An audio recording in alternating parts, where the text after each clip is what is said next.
चारों ओर घना अंधकार फैला था। आकाश में काले बादलों की चादर थी और पृथ्वी सूखी और बंजर दिखाई दे रही थी। यह वह समय था जब अधर्म का प्रभाव बढ़ रहा था। देवता भी असुरों के आतंक से व्याकुल थे। आशी मुनि अपनी तपस्या में विघ्न आने के कारण चिंतित थे। चारों ओर हाहाकार मचा था। धर्म की राह धुंधली होती जा रही थी। इसी समय कैलाश पर्वत पर ध्यान मग्न महादेव अपनी गहरी समाधि में लीन थे। पार्वती जी उनके समीप बैठी थीं। उनके मन में कई प्रश्न उठ रहे थे। उन्होंने महादेव की ओर देखा और कहा, प्रभु, यह सृष्टि संकट में है। अधर्म का अंधकार फैलता जा रहा है। देवता भी असहाय हैं। क्या कोई उपाय नहीं जिससे यह संतुलन पुनः स्थापित हो? प्रिय मित्रों, आप सभी का एक बार फिर से हमारे एक और नए वीडियो पर स्वागत है। प्रिय मित्रों, नमस्कार, जय श्री राम, हर हर महादेव। आपसे एक विनम्र निवेदन है, अगर आप हमारे इस चैनल पर नए हो तो वीडियो को लाइक करके चैनल को सब्सक्राइब करें और हमें सहयोग करने की कृपा करें। चलिए प्रिय मित्रों, वीडियो विलंब न करते हुए वीडियो का शुभ आरंभ करते हैं। महादेव ने नेत्र खोले, उनका तेजस्वी स्वर गूंज उठा। कालचक्र अपनी गति से चलता है। पार्वती, जब जब अधर्म बढ़ता है तब तब धर्म की पुनः स्थापना के लिए कोई ना कोई घटना घटित होती है। यह भी उसी चक्र का एक भाग है। पार्वती जी ने आग्रह किया, प्रभु, क्या आप इसे विस्तार से समझा सकते हैं? महादेव मुस्कुराए और बोले, यह एक महान रात्रि की कथा है। वह रात्रि जब महादेव के शब्दों में एक अद्भुत शांति थी, परंतु पार्वती जी की जिज्ञासा और बढ़ गई। वे महादेव के पास और निकट आ गईं और बोली, प्रभु, वह कौन सी रात्रि थी और उसमें ऐसा क्या घटित हुआ था कि आज भी उसे इतना पवित्र माना जाता है? महादेव कुछ क्षण शांत रहे, फिर गंभीर स्वर में बोले, पार्वती, वह रात्रि सृष्टि के संतुलन को पुनः स्थापित करने वाली थी। देवताओं और असुरों के बीच संघर्ष अपने चरम पर था। अधर्म के बढ़ते प्रभाव से राशियों की तपस्या भंग हो रही थी, यज्ञ विध्वंस हो रहे थे और चारों दिशाओं में भय और अराजकता का साम्राज्य फैल चुका था। यह देख त्रिलोक के देवता भी घबरा उठे और समाधान के लिए ब्रह्मा जी और विष्णु जी के पास गए। पार्वती जी ध्यान से सुन रही थीं। उन्होंने उत्सुकता से पूछा, फिर क्या हुआ प्रभु? महादेव ने उत्तर दिया, देवताओं ने ब्रह्मा जी और विष्णु जी से प्रार्थना की कि वे इस संकट का कोई समाधान निकालें, परंतु यह समस्या इतनी विकट थी कि स्वयं वे भी इसका उत्तर नहीं दे सके। अंततः सभी ने निश्चय किया कि केवल एक ही शक्ति इस असंतुलन को समाप्त कर सकती है, और वह शक्ति थी मेरी, आपकी। पार्वती जी ने विस्मय से पूछा। महादेव ने गंभीर स्वर में उत्तर दिया, हाँ पार्वती, जब सृष्टि में असंतुलन बढ़ जाता है, जब अधर्म अपने चरम पर पहुंच जाता है, तब शिव को हस्तक्षेप करना ही पड़ता है। देवताओं ने मेरी आराधना की, मुझसे प्रार्थना की कि मैं कोई उपाय करूं, परंतु मैं गहन तप में लीन था, समाधिस्थ था। मेरी ध्यानावस्था को भंग करना असंभव था। पार्वती जी को यह सुनकर आश्चर्य हुआ। वे बोली, फिर क्या हुआ प्रभु? यदि आप ध्यान में थे तो इस संकट का समाधान कैसे निकला? महादेव मुस्कुराए और बोले, यही तो उस पावन रात्रि की कथा का सबसे महत्वपूर्ण भाग है। पार्वती, वह रात्रि जब महादेव क्षण भर को रुके, उनकी आंखों में गहरी गंभीरता थी। पार्वती जी अपलक उनकी ओर देख रही थीं। वे जानती थीं कि महादेव कभी यूं ही किसी घटना का उल्लेख नहीं करते। उन्होंने धैर्य से कहा, प्रभु, उस रात्रि में ऐसा क्या विशेष हुआ जिसने उसे इतना पावन बना दिया? महादेव हल्की मुस्कान के साथ बोले, पार्वती, वह रात्रि सृष्टि के इतिहास की सबसे महत्वपूर्ण रात्रियों में से एक थी। जब देवताओं ने मेरी आराधना प्रारंभ की, तब भी मैं ध्यान में था। मेरे लिए संसार की हलचल से परे मेरा ध्यान ही सर्वोपरि था। परंतु उस समय ब्रह्मा जी और विष्णु जी ने एक ऐसा उपाय किया जिससे मेरी ध्यानावस्था में परिवर्तन आ गया। पार्वती जी का कौतूहल और बढ़ गया। उन्होंने तुरंत पूछा, कैसा उपाय प्रभु? महादेव गहरी सांस लेते हुए बोले, ब्रह्मा और विष्णु जी को झांक था कि मैं किसी भी सामान्य प्रार्थना से अपनी समाधि नहीं छोड़ूंगा। इसलिए उन्होंने एक विशेष अनुष्ठान का आयोजन किया। यह अनुष्ठान संपूर्ण सृष्टि के कल्याण के लिए किया गया था। वे दोनों ही मेरे प्रतीक शिवलिंग की स्थापना कर उसकी विधि पूर्वक पूजा करने लगे। उन्होंने मुझे प्रसन्न करने के लिए बेलपत्र, जल, धतूरा और विविध प्रकार की अर्घ्य सामग्री चढ़ाई। उन्होंने रात्रि भर जागकर कठोर तपस्या की। पार्वती जी ने उत्सुकता से पूछा, और क्या हुआ प्रभु? क्या आपकी समाधि भंग हुई? महादेव मुस्कुराए। नहीं पार्वती, मेरी समाधि इतनी सरलता से भंग नहीं होती, परंतु ब्रह्मा और विष्णु की भक्ति, उनकी श्रद्धा और रात्रि भर की उपासना ने उस रात्रि को दिव्यता से भर दिया। यह पहली बार था जब सृष्टि में किसी ने रात्रि के अंधकार में मेरी ऐसी आराधना की थी। देवताओं ने भी इस अनुष्ठान में भाग लिया और चारों दिशाओं में मेरी स्तुति होने लगी। पार्वती जी के हृदय में श्रद्धा उमड़ आई। उन्होंने विस्मय से पूछा, तो क्या उनकी पूजा से आप प्रसन्न हुए? महादेव ने गहरी दृष्टि से पार्वती की ओर देखा और बोले, उस रात्रि में जो हुआ वह केवल मेरी प्रसन्नता तक सीमित नहीं था। सृष्टि के संतुलन के लिए यह आवश्यक था कि मैं स्वयं प्रकट हूं और एक महत्वपूर्ण कार्य करूं। वह कार्य क्या था प्रभु? पार्वती जी ने उत्सुकता से पूछा। महादेव ने उत्तर दिया, वह कार्य जो सृष्टि के भविष्य को बदलने वाला था, वह कार्य जो आज भी प्रत्येक जीव के जीवन का एक महत्वपूर्ण हिस्सा बना हुआ है। पार्वती जी के मन में अनेक प्रश्न उमड़ रहे थे, परंतु महादेव शांत भाव से मुस्कुरा रहे थे। पार्वती जी ने अधीर होकर कहा, प्रभु कृपया आगे बताइए, उस पावन रात्रि में आपने क्या किया? महादेव ने रहस्यमयी मुस्कान के साथ उत्तर दिया, यह एक अद्भुत लीला थी। पार्वती सुनो, उस रात्रि में महादेव के शब्दों में गूढ़ रहस्य छिपा था। पार्वती जी की जिज्ञासा अपने चरम पर थी। उन्होंने अधीर होकर कहा, प्रभु कृपया बताइए, उस रात्रि में ऐसा क्या घटित हुआ जिसने उसे इतना दिव्य बना दिया? महादेव ने नेत्र मूंद लिए, मानो वे उस क्षण को पुनः अनुभव कर रहे हों। कुछ पल बाद उन्होंने कहना प्रारंभ किया, पार्वती, वह रात्रि केवल मेरी आराधना की रात्रि नहीं थी, वह सृष्टि के एक नए युग की शुरुआत थी।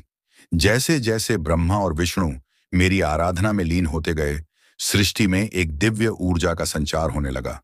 चारों दिशाओं में एक अद्भुत प्रकाश फैलने लगा, जो अंधकार को धीरे धीरे समाप्त कर रहा था। क्या यह प्रकाश आपकी शक्ति का प्रतीक था? पार्वती जी ने पूछा। महादेव ने धीरे से सिर हिलाया। हाँ पार्वती, जब कोई सच्चे मन से मेरी आराधना करता है तो वह अपनी आत्मा के भीतर छिपे प्रकाश को जागृत करता है। यही प्रकाश अज्ञान, मोह और भय के अंधकार को मिटा सकता है। उस दिन ब्रह्मा और विष्णु की उपासना से यह दिव्यता संपूर्ण सृष्टि में प्रवाहित होने लगी। पार्वती जी कुछ सोचने लगी, फिर बोली, लेकिन प्रभु, क्या इससे अधर्म समाप्त हुआ? क्या असुरों का आतंक खत्म हो गया? महादेव ने गंभीर स्वर में उत्तर दिया, नहीं पार्वती, अधर्म केवल बाहरी शक्ति से नहीं मिटता, वह मनुष्य के भीतर जन्म लेता है और तभी समाप्त होता है जब व्यक्ति स्वयं अपने भीतर के अज्ञान को नष्ट करता है। लेकिन उस रात्रि में कुछ ऐसा हुआ जिससे यह प्रक्रिया प्रारंभ हुई। क्या हुआ प्रभु? पार्वती जी ने उत्सुकता से पूछा। महादेव ने कहा, जब ब्रह्मा और विष्णु जी ने रात्रि भर मेरी आराधना की, तब उनका तप इतना प्रबल हो गया कि उसने मुझे मेरी ध्यानावस्था से बाहर आने के लिए प्रेरित किया। मैंने अपनी समाधि तोड़ी और उनके समक्ष प्रकट हुआ। पार्वती जी की आंखों में विस्मय था। प्रभु, जब आप प्रकट हुए तब क्या हुआ? महादेव ने शांत स्वर में कहा, संपूर्ण सृष्टि थम गई थी। देवता, ऋषि मुनि, असुर सभी यह अनुभव कर रहे थे कि कोई महाज्ञान प्रकट होने वाला है। मैंने ब्रह्मा और विष्णु जी से पूछा, तुम दोनों मेरी इतनी कठोर आराधना क्यों कर रहे हो? क्या चाहते हो? पार्वती जी ने अधीर होकर पूछा। फिर उन्होंने क्या उत्तर दिया? महादेव मुस्कुराए और बोले, उनका उत्तर ही इस रात्रि की दिव्यता का आधार बना। उन्होंने कहा। महादेव की गूंजती हुई वाणी के साथ वातावरण में एक गूढ़ गंभीरता आ गई। पार्वती जी अपलक उनकी ओर देख रही थी। उन्होंने अधीर होकर पूछा, प्रभु, ब्रह्मा और विष्णु जी ने क्या उत्तर दिया? महादेव हल्की मुस्कान के साथ बोले, जब मैंने उनसे पूछा कि वे मेरी इतनी कठोर आराधना क्यों कर रहे हैं, तो ब्रह्मा जी ने सिर झुका लिया और बोले, प्रभु, सृष्टि में असंतुलन बढ़ गया है। अधर्म का अंधकार गहराता जा रहा है। दुष्ट शक्तियां निरंकुश होती जा रही हैं। आर्षि मुनि भयभीत हैं, यज्ञ खंडित हो रहे हैं और धर्म मार्ग से हटता जा रहा है। यदि यह स्थिति बनी रही तो संपूर्ण सृष्टि विनाश के मार्ग पर चली जाएगी। पार्वती जी ध्यान से सुन रही थीं। उन्होंने उत्सुकता से पूछा, फिर विष्णु जी ने क्या कहा? महादेव ने उत्तर दिया। विष्णु जी ने गंभीर स्वर में कहा, प्रभु, हम सभी जानते हैं कि सृष्टि के संतुलन को बनाए रखने के लिए केवल आप ही एकमात्र आशा हैं। आपकी कृपा के बिना अधर्म का अंत असंभव है। इसलिए हम सभी ने निश्चय किया कि आपकी आराधना ही इस संकट से मुक्ति का मार्ग हो सकती है। पार्वती जी के मन में श्रद्धा उमड़ आई। उन्होंने भाव विह्वल होकर पूछा, तो क्या आप उनसे प्रसन्न हुए? महादेव ने गंभीर स्वर में उत्तर दिया, पार्वती, सच्ची भक्ति और श्रद्धा से किया गया कार्य सदैव फलदायी होता है। ब्रह्मा और विष्णु की भक्ति ने मुझे प्रसन्न किया, किंतु यह पर्याप्त नहीं था। धर्म की रक्षा के लिए केवल आशीर्वाद पर्याप्त नहीं होते, बलिदान और तपस्या भी आवश्यक होते हैं। मैंने उनसे पूछा, तुम मुझसे क्या चाहते हो? पार्वती जी की आंखों में जिज्ञासा और बढ़ गई। उन्होंने पूछा, क्या उन्होंने आपसे कोई विशेष वरदान मांगा? महादेव ने मुस्कुराते हुए कहा, हाँ पार्वती, ब्रह्मा और विष्णु ने एक ऐसा वरदान मांगा जो समस्त जीवों के लिए कल्याणकारी था। उन्होंने कहा, प्रभु, कृपा करके हमें एक ऐसा मार्ग दिखाइए जिससे समस्त प्राणी आपके सान्निध्य में आ सकें। हमें ऐसा ज्ञान दीजिए जो न केवल देवताओं के लिए बल्कि हर साधारण मनुष्य के लिए भी उपलब्ध हो। हमें एक ऐसा उपाय बताइए जिससे हर प्राणी अपने भीतर की अज्ञानता और मोह के बंधनों को तोड़ सके और आपके प्रकाश की ओर अग्रसर हो सके। पार्वती जी ने विस्मय से कहा, यह तो बहुत महान इच्छा थी। फिर आपने क्या उत्तर दिया प्रभु? महादेव कुछ क्षण मौन रहे, फिर बोले, पार्वती, मैं यह सुनकर अत्यंत प्रसन्न हुआ। मुझे ध्यात हुआ कि यह रात्रि केवल आराधना की रात्रि नहीं बल्कि जागरण की रात्रि है। मैंने उन्हें एक महान रहस्य प्रदान किया, एक ऐसा मार्ग जिससे प्रत्येक जीव मुझ तक पहुंच सकता है। वह मार्ग, वह ज्ञान, वह अनमोल रत्न मैंने। महादेव क्षण भर को रुके। पार्वती जी की जिज्ञासा अब अपने चरम पर थी। उन्होंने अधीर होकर पूछा, प्रभु, कृपया बताइए, आपने उन्हें क्या दिया? महादेव ने रहस्यमयी मुस्कान के साथ कहा, पार्वती, वह ज्ञान केवल ब्रह्मा और विष्णु के लिए नहीं था, वह समस्त सृष्टि के लिए था। वह ज्ञान जो प्रत्येक प्राणी के जीवन को बदल सकता है, मैंने उस रात्रि में प्रकट किया। पार्वती जी की आंखों में विस्मय था। क्या वह ज्ञान आज भी प्राप्त किया जा सकता है? महादेव बोले, हाँ पार्वती, जो इस ज्ञान को प्राप्त करता है वही सच्चे अर्थों में शिवत्व को प्राप्त करता है। और यह ज्ञान मैंने उस दिव्य रात्रि में। महादेव कुछ क्षणों के लिए मौन हो गए। पार्वती जी अपलक उनकी ओर देख रही थीं। उनकी उत्सुकता चरम पर थी। उन्होंने अधीर होकर कहा, प्रभु, कृपया बताइए, वह कौन सा ज्ञान था जिसे आपने उस पावन रात्रि में प्रकट किया? महादेव ने गंभीर स्वर में उत्तर दिया, पार्वती, वह ज्ञान केवल एक रहस्य नहीं था, वह सृष्टि के अस्तित्व का आधार था। मैंने ब्रह्मा और विष्णु को बताया कि अधर्म और अज्ञान को केवल बाहरी युद्धों से समाप्त नहीं किया जा सकता। जब तक प्रत्येक जीव अपने भीतर का अंधकार नहीं मिटाएगा, तब तक संसार में सच्चा प्रकाश नहीं आ सकता। पार्वती जी ने विस्मय से पूछा, प्रभु, यह तो अत्यंत गूढ़ सत्य है, लेकिन इसे प्राप्त करने का उपाय क्या है? महादेव मुस्कुराए और बोले, पार्वती, यह उपाय न तो केवल देवताओं के लिए था, न ही केवल ऋषियों के लिए, यह प्रत्येक जीव के लिए था। मनुष्य, देवता, यक्ष, गंधर्व और यहां तक कि असुरों के लिए भी। मैंने उन्हें बताया कि आत्मज्ञान प्राप्त करने और मेरे सान्निध्य को अनुभव करने के लिए उन्हें एक विशेष साधना करनी होगी। पार्वती जी की जिज्ञासा और बढ़ गई। कैसी साधना प्रभु? महादेव बोले, मैंने उन्हें एक विशेष रात्रि की साधना का मार्ग बताया। एक ऐसी रात्रि जिसमें हर प्राणी यदि पूरी श्रद्धा और भक्ति से मेरी उपासना करे तो उसे आत्मज्ञान की प्राप्ति हो सकती है। यह वह रात्रि थी जिसमें मैंने उन्हें स्वयं को अनुभव करने का मार्ग दिखाया। पार्वती जी विस्मय से बोली, तो क्या यह वही रात्रि थी जिसे आज महाशिवरात्रि के रूप में मनाया जाता है? महादेव ने मुस्कुराकर उत्तर दिया, हाँ पार्वती, वही रात्रि जब ब्रह्मा और विष्णु ने पहली बार यह साधना की, जब समस्त देवताओं ने रात्रि जागरण कर मेरी आराधना की। यह केवल एक पर्व नहीं था, यह आत्मा के जागरण की रात्रि थी। पार्वती जी कुछ सोचने लगीं, फिर बोली, प्रभु, इस रात्रि में विशेष रूप से क्या करना चाहिए जिससे कोई भी व्यक्ति आपकी कृपा प्राप्त कर सके? महादेव ने गंभीरता से कहा, जो इस रात्रि में पूरी श्रद्धा और भक्ति से मेरी उपासना करता है, व्रत रखता है, रात्रि जागरण करता है और मेरे नाम का जाप करता है, वह मेरे सान्निध्य को प्राप्त करता है। इस रात्रि में किया गया प्रत्येक शुभ कार्य अनेक गुणा फल देता है। पार्वती जी ने श्रद्धा से सिर झुका लिया, लेकिन उनके मन में अभी भी एक प्रश्न था। उन्होंने धीरे से पूछा, प्रभु, यदि कोई व्यक्ति इस रात्रि में भक्ति से आपकी आराधना करे तो क्या उसे उसके पूर्व जन्मों के पापों से मुक्ति मिल सकती है? महादेव ने मंद मुस्कान के साथ उत्तर दिया, पार्वती, जो व्यक्ति इस रात्रि में पूरे मन से मेरी शरण में आता है, उसका सारा अज्ञान समाप्त हो जाता है। जब अज्ञान ही नहीं रहेगा, तो पाप भी नहीं रहेगा। पार्वती जी के मुख पर संतोष की झलक थी, लेकिन अभी भी वे कुछ और जानना चाहती थीं। उन्होंने पूछा, प्रभु, आपने कहा कि यह साधना केवल मनुष्यों के लिए नहीं, बल्कि समस्त जीवों के लिए थी। तो क्या कोई अन्य प्राणी भी इस रात्रि में आपकी कृपा प्राप्त कर सकता है?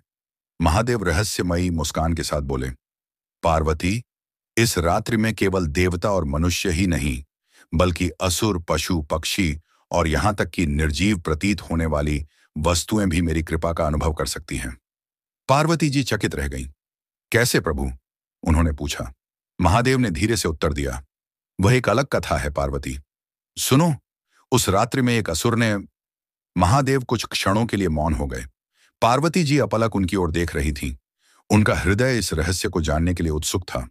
उन्होंने धीरे से कहा, प्रभु, कौन था वह असुर और वह आपकी कृपा का पात्र कैसे बना? महादेव ने एक लंबी श्वास ली और बोले, पार्वती, वह असुर कोई साधारण दैत्य नहीं था। उसका नाम था ग्रहेश। वह अत्यंत बलशाली था, परंतु उतना ही क्रूर भी। उसने अनगिनत यज्ञों को विध्वंस किया, आर्षियों को कष्ट पहुंचाया और देवताओं को पराजित कर स्वर्ग में आतंक फैला दिया। ब्रह्मा जी के वरदान के कारण उसे कोई देवता पराजित नहीं कर सकता था। पार्वती जी चकित थीं। उन्होंने कहा, तो फिर क्या किसी ने उसे रोकने का प्रयास नहीं किया? महादेव बोले, विष्णु जी ने कई बार उसे समझाने का प्रयास किया, किंतु वह अहंकार से भर चुका था। वह स्वयं को अमर और अजेय समझने लगा था। धीरे धीरे उसका आतंक इतना बढ़ गया कि स्वयं देवताओं ने भी हार मान ली। तब ब्रह्मा जी और विष्णु जी ने मेरी शरण में आकर इस संकट का समाधान मांगा। पार्वती जी ने गंभीर स्वर में पूछा, प्रभु, तब आपने क्या किया? महादेव ने मुस्कुराकर कहा, मैंने कहा, सृष्टि में कोई भी शक्ति अजेय नहीं होती। जो जन्मा है उसका अंत भी निश्चित है। परंतु इस असुर को पराजित करने का मार्ग अनोखा था। उसे बाहुबल से नहीं, बल्कि उसकी आत्मा के भीतर छिपे सत्य से पराजित करना था। कैसे प्रभु? पार्वती जी ने आश्चर्य से पूछा। महादेव ने उत्तर दिया, ग्रहेश अपने अहंकार में चूर था, किंतु उसमें एक गुण भी था। वह घोर तपस्वी था। उसने अपनी शक्ति को और बढ़ाने के लिए महाशिवरात्रि की रात घने जंगल में तपस्या करने का निश्चय किया। वह जानता था कि इस रात मेरी साधना करने से अपार शक्ति प्राप्त होती है, किंतु उसका उद्देश्य केवल और अधिक शक्ति पाना था, आत्मज्ञान नहीं। पार्वती जी ने उत्सुकता से पूछा, तो क्या उसने सही विधि से आपकी आराधना की? महादेव हल्के से मुस्कुराए और बोले, उसने कठोर तप किया, परंतु उसमें श्रद्धा और समर्पण नहीं था। उसकी तपस्या केवल शक्ति प्राप्ति के लिए थी, भक्ति के लिए नहीं। परंतु पार्वती, मेरा एक नियम है, जो कोई भी पूर्ण समर्पण से मेरी आराधना करता है, वह चाहे किसी भी उद्देश्य से करे, अंततः उसकी आत्मा में जागरण होता ही है। पार्वती जी ने विस्मय से कहा, तो क्या वह असुर भी आत्मज्ञान प्राप्त कर सका? महादेव बोले, रात्रि बीतती गई और ग्रहेश की तपस्या प्रबल होती गई। वह उपवास रखकर ध्यान में लीन था। वह अर्धरात्रि के समय एक गहरे ध्यान में चला गया। उसके मन में अब भी शक्ति प्राप्त करने की इच्छा थी, लेकिन इस रात्रि का प्रभाव ऐसा था कि उसका अहंकार धीरे धीरे पिघलने लगा। पार्वती जी स्तब्ध थीं। उन्होंने पूछा, फिर क्या हुआ प्रभु? महादेव ने गंभीर स्वर में उत्तर दिया, जैसे ही रात का अंतिम प्रहर आया, ग्रहेश की चेतना परिवर्तित होने लगी। उसने अनुभव किया कि सच्ची शक्ति बाहरी नहीं, बल्कि आंतरिक होती है। उसका हृदय हल्का होने लगा और पहली बार उसने वास्तविक भक्ति का अनुभव किया। तो क्या वह बदल गया? पार्वती जी ने आश्चर्य से पूछा। महादेव ने मुस्कुराकर कहा, हाँ पार्वती, जब वह अपनी तपस्या पूर्ण कर आंखें खोलने वाला था, तभी मैंने उसे अपने दिव्य स्वरूप में दर्शन दिए। पार्वती जी ने विस्मय से कहा, प्रभु, तब उसने क्या कहा? महादेव बोले, जब उसने मुझे देखा तो उसकी आंखों से अश्रु बहने लगे। उसने हाथ जोड़कर कहा, प्रभु, मैंने आपको शक्ति के लिए पुकारा था, परंतु अब मुझे समझ में आ रहा है कि शक्ति वही है जो भीतर से प्रकाशित होती है। कृपा करके मुझे वास्तविक ज्ञान प्रदान करें। पार्वती जी के नेत्र श्रद्धा से झुक गए। और आपने क्या उत्तर दिया प्रभु? महादेव ने मंद स्वर में कहा, मैंने उससे कहा, ग्रहेश, इस रात्रि में तुमने जो साधना की, वह तुम्हारे अहंकार को मिटाने का माध्यम बनी। इस रात्रि का यही रहस्य है। जो भी सच्चे मन से मेरी आराधना करता है उसका अज्ञान समाप्त हो जाता है, चाहे वह देवता हो, मानव हो या कोई असुर। पार्वती जी भाव विह्वल थीं। उन्होंने धीरे से पूछा, तो क्या ग्रहेश को आपकी कृपा प्राप्त हुई? महादेव बोले, हाँ पार्वती। उसने अपने सारे अधर्म त्याग दिए और आत्मज्ञान की राह पर चल पड़ा। पार्वती जी के मन में अब भी कुछ प्रश्न शेष थे। उन्होंने पूछा, प्रभु, यदि यह रात्रि इतनी दिव्य है कि यह असुर को भी मोक्ष के मार्ग पर ले आई, तो क्या कोई भी साधारण मनुष्य इसे अपना सकता है? महादेव मुस्कुराए और बोले, पार्वती, यही तो इस रात्रि की सबसे बड़ी महिमा है। यह रात्रि केवल देवताओं या ऋषियों के लिए नहीं, यह हर जीव के लिए है, चाहे वह राजा हो या भिखारी, ज्ञानी हो या अज्ञानी। इस रात्रि में जो सच्चे मन से मेरा नाम लेता है वह शिवत्व की ओर बढ़ने लगता है। पार्वती जी ने श्रद्धा से सिर झुका लिया, किंतु उनके मन में अब भी एक प्रश्न था। उन्होंने पूछा, प्रभु, क्या इस रात्रि की महिमा केवल ग्रहेश के समय तक सीमित थी या आगे भी कोई ऐसा उदाहरण हुआ? महादेव मुस्कुराए और बोले, पार्वती, यह रात्रि अनंत काल तक अपनी दिव्यता बनाए रखेगी और इस रात्रि की महिमा का एक और अद्भुत प्रसंग मैं तुम्हें सुनाऊंगा। यह कथा एक साधारण मनुष्य की है जिसने इस रात्रि में मेरी आराधना की और उसका जीवन पूरी तरह बदल गया। पार्वती जी ने उत्सुकता से पूछा, कौन था वह मनुष्य प्रभु? महादेव ने रहस्यमयी मुस्कान के साथ कहा, यह एक निर्धन ग्वाले की कथा है जो अज्ञान में था, किंतु महाशिवरात्रि की इस पावन रात ने उसके जीवन को बदल दिया। सुनो उसकी कथा। महादेव की रहस्यमयी मुस्कान और उनके शब्दों ने पार्वती जी की जिज्ञासा को और बढ़ा दिया। उन्होंने अधीर होकर कहा, प्रभु, वह निर्धन ग्वाला कौन था और कैसे इस पावन रात्रि ने उसके जीवन को बदल दिया?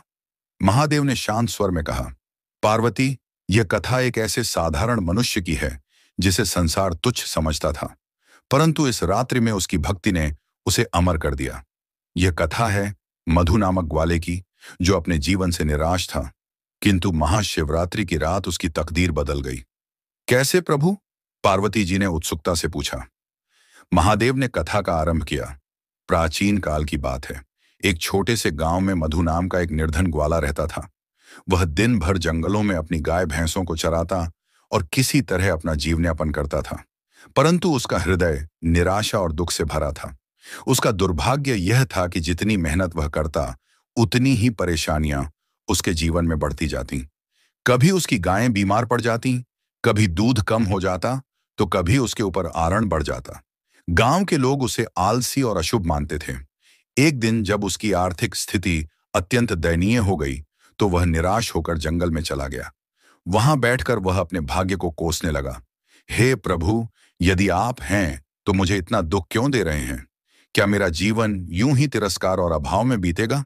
मधु ने व्यथित होकर कहा। संध्या का समय हो चुका था। वह भूखा प्यासा एक पुराने वृक्ष के नीचे बैठा रहा। उसे यह झांत नहीं था कि उस दिन महाशिवरात्रि थी। संयोग से वह वृक्ष एक बिल्व वृक्ष था और उसके नीचे एक पुराना शिवलिंग दबा हुआ था जिसे कोई नहीं जानता था। रात्रि बढ़ती गई। मधु को भूख लग रही थी, परंतु खाने को कुछ नहीं था। प्यास से उसका गला सूख रहा था, परंतु पास में जल नहीं था। उसने सोचा, आज रात यहीं सो जाता हूं। यदि प्रभु को मुझ पर दया होगी तो कल कोई रास्ता अवश्य मिलेगा।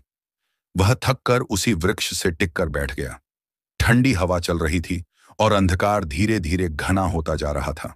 अचानक घने जंगल में जंगली जानवरों की आवाजें गूंजने लगीं। दूर कहीं सियार हुआ हुआ कर रहे थे और झाड़ियों में कुछ हलचल हो रही थी। मधु भयभीत हो गया। उसने सोचा, यदि मैं सो गया तो कोई जंगली पशु मुझ पर आक्रमण कर सकता है। क्यों ना मैं पूरी रात जागकर पहरा दूं? यही सोचकर वह वृक्ष से टिककर बैठ गया और समय बिताने के लिए एक एक पत्ता तोड़कर नीचे गिराने लगा। परंतु उसे झांत नहीं था कि वह जिन पत्तों को तोड़कर गिरा रहा था वे बिल्व पत्र थे और नीचे शिवलिंग पर गिर रहे थे। पूरी रात उसने जागकर इसी प्रकार बिताई। जब भी उसे नींद आने लगती, वह अपने आप को जगाने के लिए वृक्ष के पत्ते तोड़कर नीचे गिरा देता। कभी कभी वह ऊंची आवाज में बोलता, हे प्रभु, क्या आप मेरी सुन रहे हैं? और इस प्रकार अनजाने में ही उसने रात्रि जागरण कर लिया, बिल्व पत्र चढ़ा दिए और महाशिवरात्रि की पूजा कर ली, बिना यह जाने कि वह पूजा कर रहा है। जब भोर होने लगी तो उसने लंबी सांस ली और कहा, हे प्रभु, मैंने पूरी रात जागकर बिता दी, अब मेरी कोई सहायता कीजिए। और तभी वहां एक अद्भुत घटना घटी। पार्वती जी विस्मय से भर उठी। उन्होंने अधीर होकर पूछा, क्या हुआ प्रभु? क्या महादेव ने उसकी प्रार्थना सुनी? महादेव मंद मुस्कान के साथ बोले, पार्वती, यही इस रात्रि की महिमा है। जो कोई भी सच्चे हृदय से मेरी शरण में आता है, उसे मैं कभी खाली हाथ नहीं लौटाता। और मधु की इस अनजाने में हुई पूजा ने उसका जीवन बदल दिया। पार्वती जी की आंखें चमक उठीं। उन्होंने कहा, प्रभु, आगे क्या हुआ? कृपया बताइए। महादेव ने कहा, सुनो, उस रात्रि के बाद जब मधु ने अपनी आंखें खोलीं, तो उसने देखा कि रात्रि के अंतिम प्रहर में ठंडी हवा बह रही थी। मधु के थके हुए नेत्र अधखुले थे। उसने लंबी सांस ली और वृक्ष से सिर टिकाकर आकाश की ओर देखा। तारे अब भी झिलमिला रहे थे और पूर्व दिशा में हल्की लाली फैलने लगी थी। यह रात्रि भी बीत गई, उसने स्वयं से कहा। परंतु तभी उसे एक विचित्र अनुभूति हुई। वह जिस स्थान पर बैठा था, वहां का वातावरण पहले से कहीं अधिक शांत और पवित्र प्रतीत हो रहा था। ऐसा लग रहा था जैसे इस वन में कोई अदृश्य शक्ति जागृत हो गई हो। अचानक उसने अपने चारों ओर एक हल्की ज्योति फैली हुई देखी। वह घबराकर उठ खड़ा हुआ। उसकी दृष्टि वृक्ष की जड़ों के पास गई, जहां उसने कुछ अद्भुत देखा। वहां एक प्राचीन शिवलिंग स्पष्ट रूप से चमक रहा था। उस पर बिल्व पत्र पड़े हुए थे, जो उसने रात भर अनजाने में तोड़े थे। पास में ओस से भीगा जल पड़ा था, जैसे कोई जलाभिषेक हुआ हो। मधु विस्मित रह गया। उसने कांपते स्वर में कहा, यह क्या है? क्या यह स्वयं महादेव का चिन्ह है? तभी उसे भीतर से एक अद्भुत ऊर्जा का अनुभव हुआ। उसके हृदय में जो निराशा और दुख था, वह धीरे धीरे लुप्त होने लगा। उसके शरीर में एक नई स्फूर्ति आ गई। उसकी आंखें श्रद्धा से भर उठीं। क्या यह संभव है कि मैंने महादेव की पूजा कर ली हो? उसने स्वयं से प्रश्न किया। और तभी वृक्ष के पीछे से एक वृद्ध साधु प्रकट हुए। उनकी जटाएं धूल से भरी थीं, आंखों में अपार तेज था और उनके अधरों पर एक रहस्यमयी मुस्कान थी। मधु उन्हें देखकर चौंक गया। बाबा, आप कौन हैं? और यहां इस घने जंगल में क्या कर रहे हैं? उसने विस्मय से पूछा। साधु ने मंद स्वर में उत्तर दिया, पुत्र, यह स्थान साधारण नहीं है। तुमने जिस वृक्ष के नीचे रात्रि बिताई, वह स्वयं महादेव का पवित्र स्थल है। परंतु तुम यहां क्यों आए थे? मधु ने अपनी व्यथा सुनाई। कैसे वह अपने दुर्भाग्य से दुखी होकर यहां चला आया था और कैसे उसने पूरी रात जागकर बिताई। साधु ने ध्यान से सुना और फिर मुस्कुराकर बोले, तुम सोच रहे हो कि तुमने कोई साधारण रात बिताई, परंतु सत्य यह है कि तुमने महाशिवरात्रि का जागरण कर लिया है। अनजाने में ही तुमने वह पुण्य प्राप्त कर लिया जिसे आर्षि मुनि भी कठिन साधना से अर्जित करते हैं। मधु यह सुनकर अवाक रह गया। परंतु बाबा, मैंने तो कोई विधिवत पूजा नहीं की, कोई मंत्र नहीं पढ़े, कोई उपवास नहीं रखा। साधु ने उसकी ओर देखा और कहा, पुत्र, महादेव को विधि से अधिक श्रद्धा प्रिय है। जब भक्त सच्चे हृदय से उन्हें पुकारता है, तो वे किसी भी रीति से उसकी प्रार्थना स्वीकार कर लेते हैं। तुमने भूखे रहकर, जाग कर और अपने हाथों से बिल्व पत्र अर्पित कर अनजाने में ही उनकी महान उपासना कर ली। यही इस रात्रि की महिमा है। मधु की आंखों में आंसू आ गए। उसे समझ में नहीं आ रहा था कि वह क्या कहे। वह बस शिवलिंग के समक्ष नतमस्तक हो गया। साधु ने फिर कहा, आज से तुम्हारा जीवन परिवर्तित होने वाला है। महादेव ने तुम्हारी पुकार सुन ली है। मधु ने कांपते स्वर में कहा, परंतु बाबा, मैं तो एक साधारण ग्वाला हूं। मेरे पास कुछ भी नहीं है। महादेव मेरी क्या सहायता करेंगे? साधु ने रहस्यमयी मुस्कान के साथ उत्तर दिया, महादेव केवल धन और वैभव नहीं देते, वे भाग्य और आत्मज्ञान भी देते हैं। अब जो कुछ भी होगा, वह तुम्हारे लिए एक चमत्कार से कम नहीं होगा। मधु आश्चर्य और श्रद्धा से भर गया। उसने साधु से और अधिक जानने की इच्छा प्रकट की, परंतु जब उसने सिर उठाकर देखा, तो पाया कि साधु वहां नहीं थे। वे जैसे हवा में विलीन हो गए थे।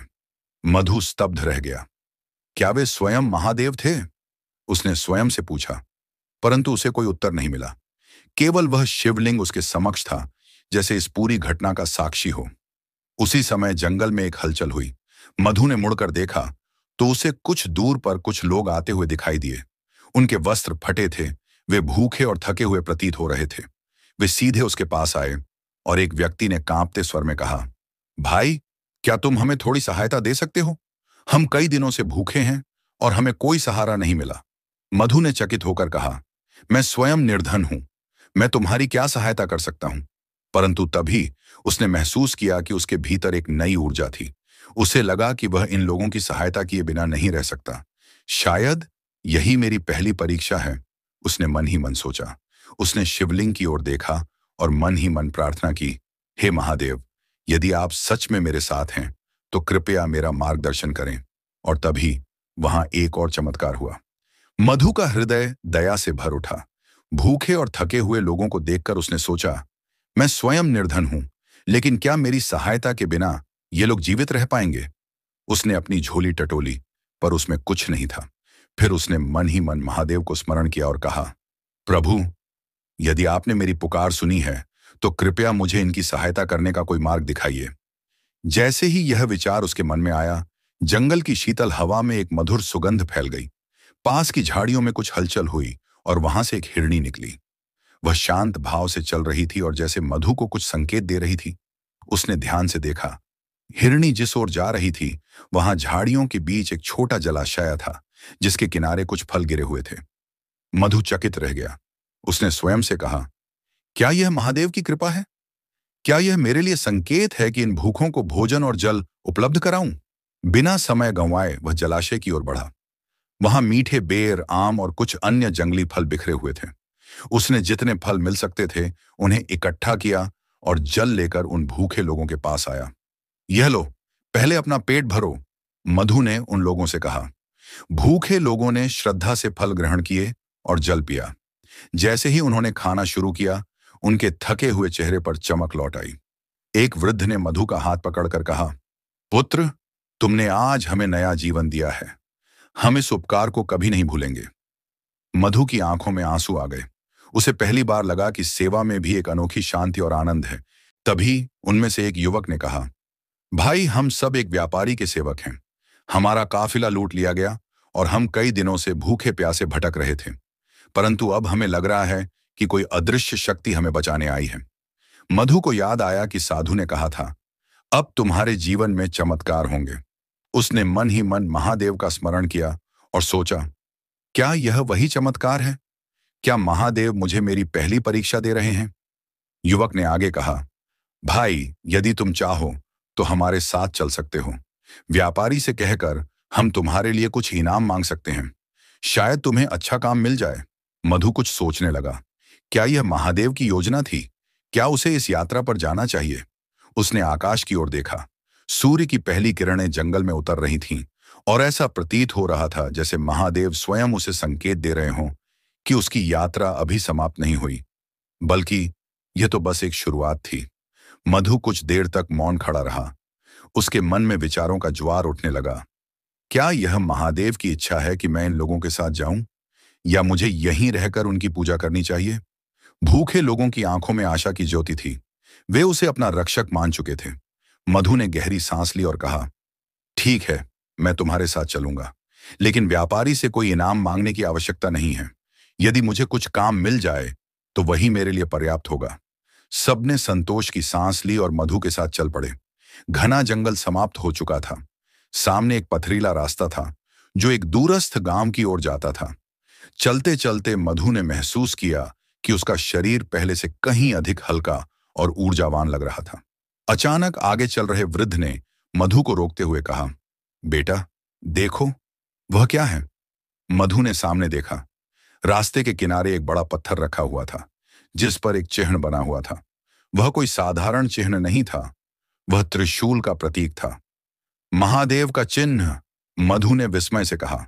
वृद्ध ने सिर झुकाया और कहा, यह कोई साधारण स्थान नहीं है, यहां अवश्य ही कोई रहस्य छिपा हुआ है। मधु ने पत्थर को ध्यान से देखा। वह घिसा पिटा था, लेकिन उसके नीचे कुछ उकेरा गया था जो धूल से ढका हुआ था। मधु ने धीरे धीरे धूल हटाई और तभी अचानक पत्थर के नीचे एक चमकदार धातु की मूठ दिखाई दी। यह क्या है? मधु ने चकित होकर कहा। उसने मूठ को पकड़कर खींचा और देखते ही देखते पत्थर के नीचे से एक प्राचीन तलवार प्रकट हुई। तलवार पर भी त्रिशूल का चिन्ह था और उसकी धार अब भी चमक रही थी। सभी लोग विस्मित रह गए। युवक ने कहा, यह कोई साधारण तलवार नहीं लगती, यह अवश्य किसी महान योद्धा की रही होगी। मधु कुछ समझ नहीं पा रहा था। महादेव उसे किस दिशा में ले जाना चाहते थे? क्या यह कोई संकेत था? वह उलझन में था, लेकिन उसे भीतर से यह आभास हो रहा था कि यह तलवार केवल एक साधारण अस्त्र नहीं है। इसके पीछे कोई गहरी कहानी छिपी हुई है। मधु के हाथों में चमकती हुई तलवार थी और उसके मन में असंख्य प्रश्न उठ रहे थे। यह तलवार यहां कैसे आई? क्या यह महादेव का कोई संकेत था? क्या इसका कोई गहरा रहस्य था? तभी वृद्ध व्यक्ति ने गहरी सांस लेते हुए कहा, बेटा, यह कोई साधारण तलवार नहीं है। यह महादेव की शक्ति का प्रतीक है। मधु ने प्रश्न भरी दृष्टि से वृद्ध की ओर देखा। वृद्ध बोले, बहुत समय पहले इसी स्थान पर एक महान योद्धा ने महादेव की घोर तपस्या की थी। वह महादेव से शक्ति और आशीर्वाद चाहता था ताकि अधर्म का अंत कर सके। उसकी तपस्या से प्रसन्न होकर महादेव ने उसे यह तलवार प्रदान की थी। लेकिन समय बीतते ही यह तलवार यहां दफन हो गई और लोग इसे भूल गए। मधु अवाक रह गया। युवक ने आगे कहा, यह कोई संयोग नहीं है कि तुम्हें यह तलवार मिली। यह महादेव का संकेत है कि वे तुम्हारे साथ हैं। ठीक उसी समय आकाश में काले बादल छा गए और हल्की हल्की वर्षा होने लगी। यह वर्षा कोई साधारण वर्षा नहीं थी, इसमें एक दिव्य सुगंध थी। तभी एक गहरी आवाज गूंजी, मधु, तुमने अपने कर्तव्य को पहचाना है। तुम्हारी श्रद्धा और निस्वार्थ सेवा ने तुम्हें सच्चे अर्थों में मेरा भक्त बना दिया है। यह सुनते ही मधु की आंखों में आंसू आ गए। सभी लोग नतमस्तक हो गए। मधु ने महादेव को प्रणाम करते हुए कहा, हे प्रभु, मुझे दिशा दिखाइए। मुझे बताइए कि मुझे अब क्या करना चाहिए। आवाज पुनः आई, महाशिवरात्रि केवल उपवास और पूजा का पर्व नहीं है। यह आत्मसमर्पण, भक्ति और अपने भीतर छिपी शक्ति को पहचानने का अवसर है। जो इस रात्रि को जागरण करता है वह अपने भीतर प्रकाश की खोज करता है। सभी लोगों ने एक स्वर में हर हर महादेव का जयघोष किया। मधु को अब समझ आ गया था, महाशिवरात्रि वह पावन रात्रि है जब भगवान शिव और माता पार्वती का दिव्य मिलन हुआ था। यह वह दिन है जब शिव ने सृष्टि की अनंत शक्ति को अपने भीतर समेटा और संहारक से सृजनहार बन गए। इस दिन भक्त उपवास रखते हैं, रात्रि जागरण करते हैं और महादेव का ध्यान करते हैं, जिससे वे अपनी आत्मा के गूढ़ रहस्यों को समझ सकें। महाशिवरात्रि यह संदेश देती है कि जीवन में जो भी कठिनाइयां आती हैं वे हमें नष्ट करने के लिए नहीं, बल्कि हमें और मजबूत बनाने के लिए होती हैं। शिव की तरह हमें भी धैर्य, तपस्या और भक्ति के मार्ग पर चलना चाहिए। मधु को अपनी यात्रा का उद्देश्य मिल चुका था। उसने प्रण किया कि वह अपनी शक्ति का उपयोग सदैव धर्म और सत्य के लिए करेगा। अब वह पहले जैसा साधारण मधु नहीं था। वह महादेव का सच्चा भक्त और उनका दूत बन चुका था। हर हर महादेव। ओम नमः शिवाय।